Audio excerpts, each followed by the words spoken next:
すべてのドラゴン族はこの壺に封印されます。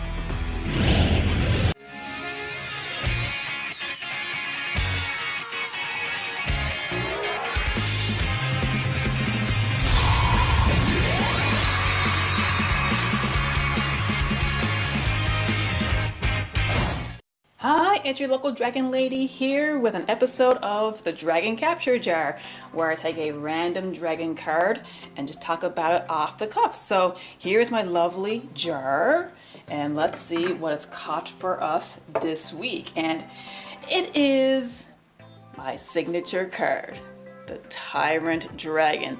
Sometimes on the Facebook page with my local group, sometimes we'll ask the question, what would you consider to be your favorite card or your signature card, the one you identify with the most? And for me, it's the Tyrant Dragon. And of course, if you look at my icon, my YouTube icon, this is what I am using, and there is a story behind this. Now, first of all, when it comes to the card, he looks amazing. I love it. When I think of dragons, this is what I think of. He has horns on his head, he has a bead on his forehead, he has claws, he looks very, very threatening.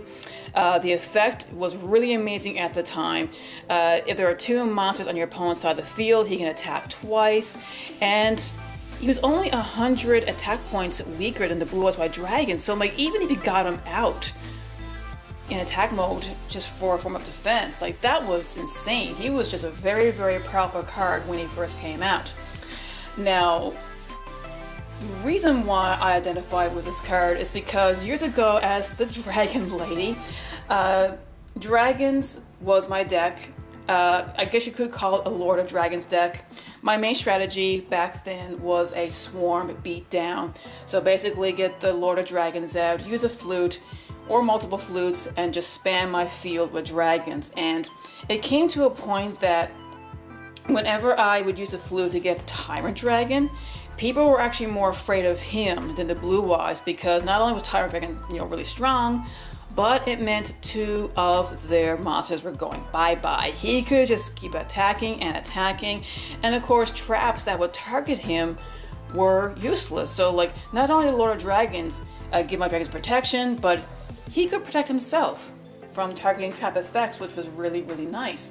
So no, people didn't associate me with the Blue Eyes White Dragon all that much because I would choose to summon Tyrant more than Blue Eyes.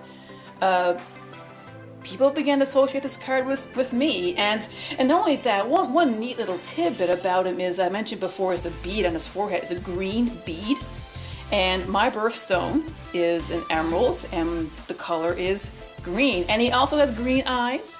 I have green eyes, so it's kind of like a duelist relationship with their cards. Kaiba has blue eyes, he likes the Blue Eyes White Dragon, and I have green eyes. So I like the Tyrant Dragon, the green eyes dragon that can attack twice.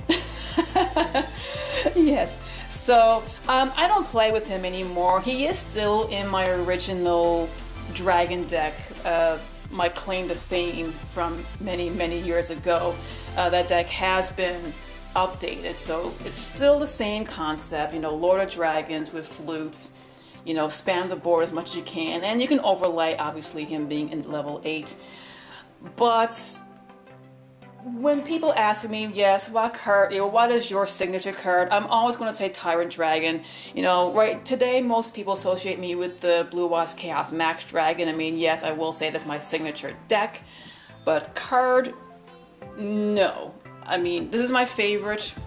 Chaos Max is a very, very close second, but I mean, Tyrant is a card I have so many memories, a lot of connections with, and it's just, he's just me. He's a badass, which I like to think I can be sometimes when I'm dueling, but anyway, yes, so that's my little story about the Tyrant Dragon. I couldn't wait to do him as an episode, because I'd rather do him as a Dragon Capture Jar as opposed to a regular card discussion, which I need to do more of. But there you have it. So anyway, this is the Dragon Lady. As I always say, be a good sport. Play the game, not the fame. See ya. Thanks for watching. If you like what you see, be sure to subscribe and click on the little bell for notifications. You can also check me out on Facebook. Link is in the description below. Happy dueling!